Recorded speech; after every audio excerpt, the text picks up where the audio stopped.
We have heard of cool tip radiofrequency catheter ablation for quite some time, which allows the formation of deeper lesions.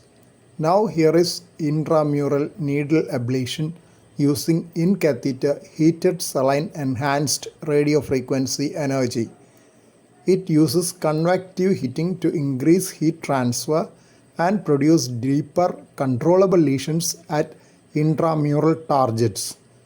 This is meant for ablation of ventricular tachycardia with intramural origins. So far, ablations for VT have been mostly endocardial and sometimes epicardial. The first in human trial had 32 subjects with refractory VT across 6 centers. These patients had drug refractory monomorphic VT after implantable cardioverter defibrillator implantation and prior standard ablation. One or more VTs were induced and mapped during the procedure. SERF needle catheter was used to produce intramural lesions at targeted VT locations. Follow-up period was 6 months in this study. Median device therapies, which included shock and anti-tachycardia pacing for VT, was 45 in the 3 to 6 months prior to SERF ablation. Average number of ablations was 10 and average duration of ablation was 430 seconds. Acute procedural success was 97% for elimination of the clinical VT. At average follow-up of 5 months, ICD therapies were reduced by 89%.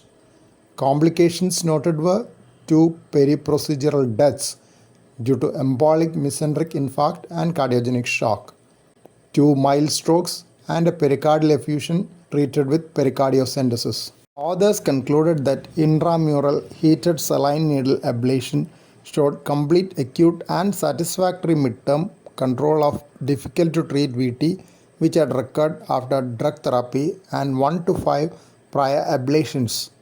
They suggested further study to define safety and longer term efficacy of SERF. SERF needle electrode was inserted 6 to 8 mm into tissue and typically 5 to 20 mm large lesions were created. Excessive ablation with this system can cause heart muscle injury.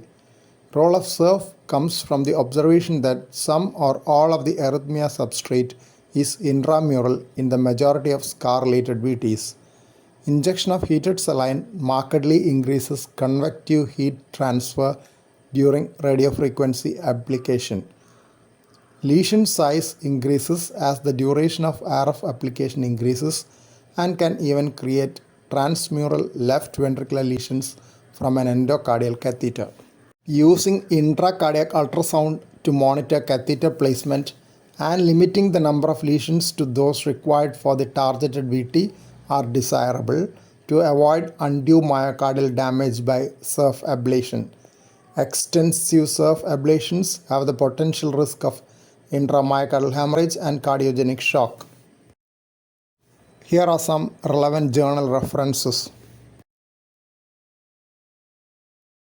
Thank you for watching this video. Please subscribe, like, share, and post your valuable comment below this video.